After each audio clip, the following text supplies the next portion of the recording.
Hey everybody, and welcome to another edition of Run Tall with Tim. I'm really glad you're here and you chose to spend a few minutes of your day with me. I hope you're having a great one. On today's video, I'm going to be sharing my thoughts on the newly updated Adidas Adizero Boston 10.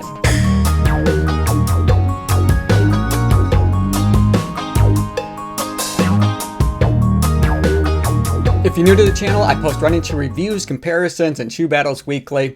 But I also like to post other videos related to running as well. So if you enjoy watching running shoe reviews and other videos about running, be sure to subscribe to the channel and click the notification bell so that you'll be notified each time that I upload new content.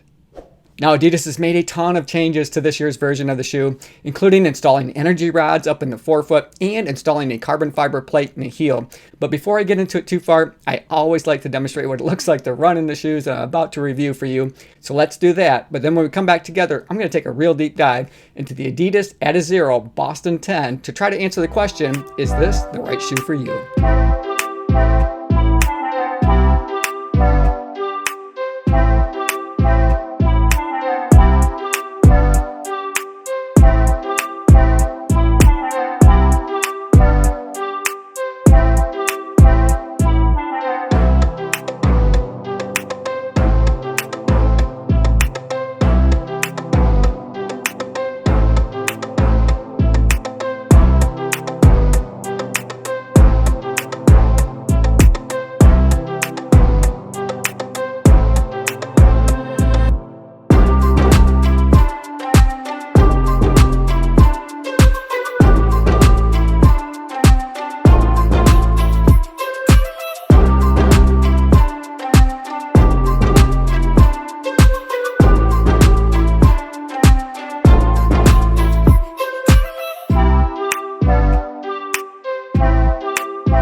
I had a ton of fun running with these out at my local state park. It's one of my favorite places to go, especially when I'm reviewing shoes, because there's just so many different surfaces that I can take these out on, including some hard-packed dirt trails as well as some pavement. So let's just dive right in and we'll talk about what you're getting when you're looking at the Adidas Adizero Boston 10. Now, these are a neutral road shoe that I ordered true to size. However, I think it's worth noting that they do seem to run just a little bit long. I have found that to be the case in other Adidas shoes as well. So in the Adidas Adizero Adios Pro, in this shoe, and I would call this shoe the big brother to the Boston 10, I did order these a half size down, and that's fine for a carbon plated racing shoe. But as a daily trainer for the Boston 10, I stuck with my true to size. These cost $140 US. They came in at 10.2 ounces for US men's size 9 on my scales, or 289 grams. So just a quick note about the construction and the redesign of the Boston 10.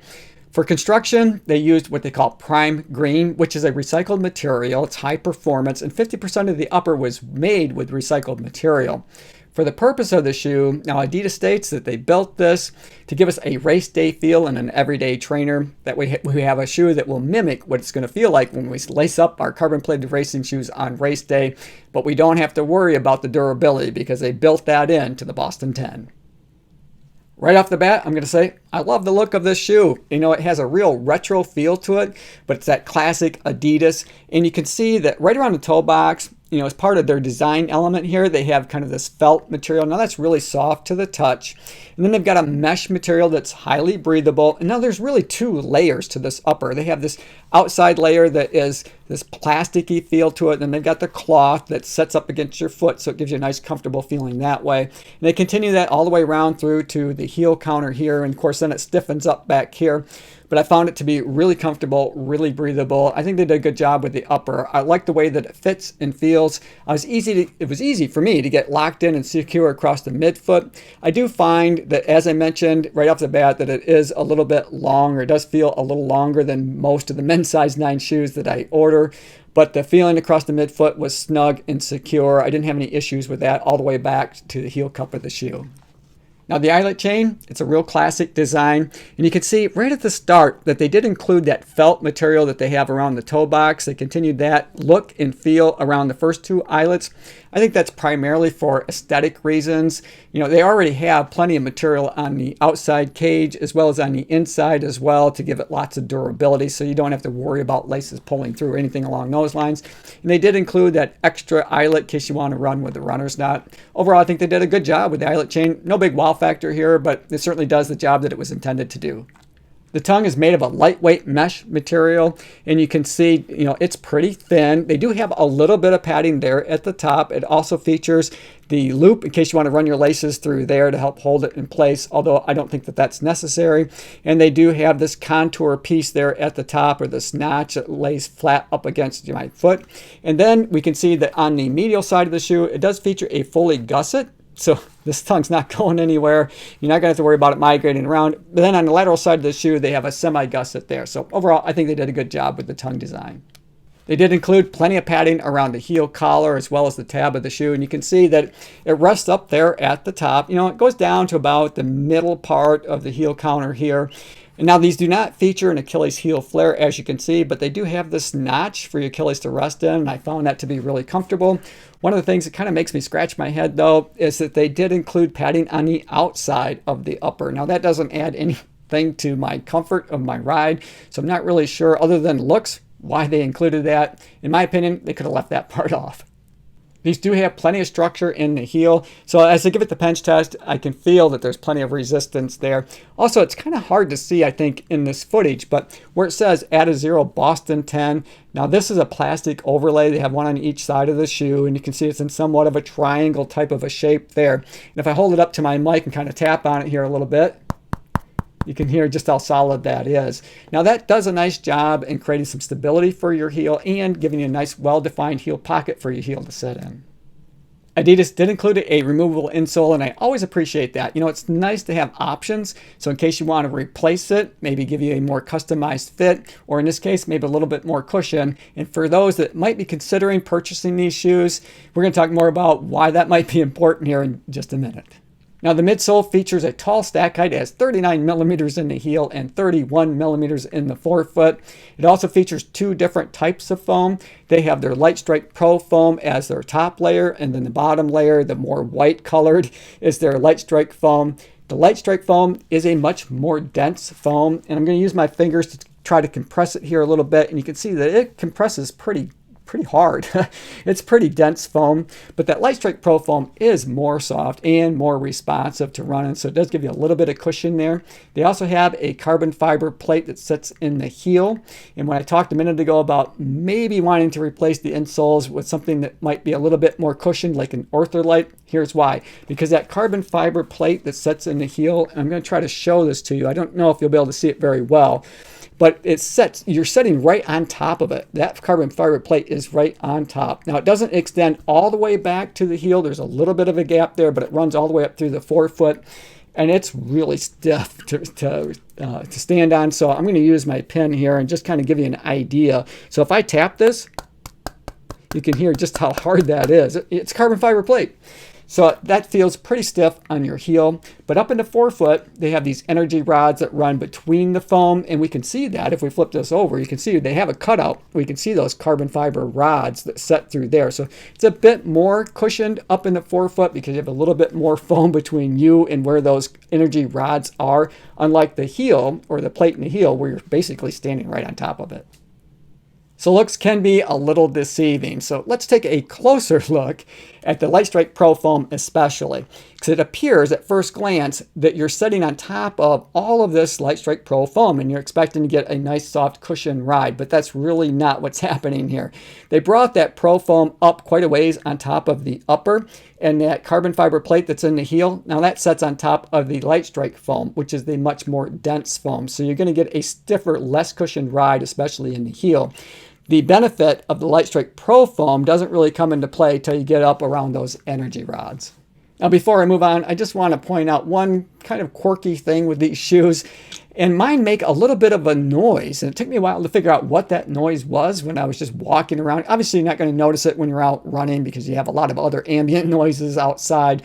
But when you're indoors and you're just walking around your home, you might hear this kind of, what it sounds like is a sticky tape type of feeling, like if you're pulling something that's sticky off.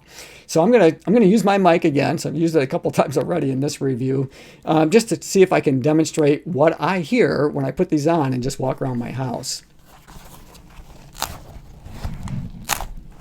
So I don't know if you can hear that, but it sounds like you're kind of pulling off maybe a piece of duct tape off of something. So I'm not sure what I can do in order to eliminate that sound, but it's something that I've noticed, and I would imagine that others are too. It's just, I don't think that that material is very well glued to that carbon fiber plate. And so it's just kind of pulling off of it as I walk. So let's take a look at the geometry of that midsole and outsole.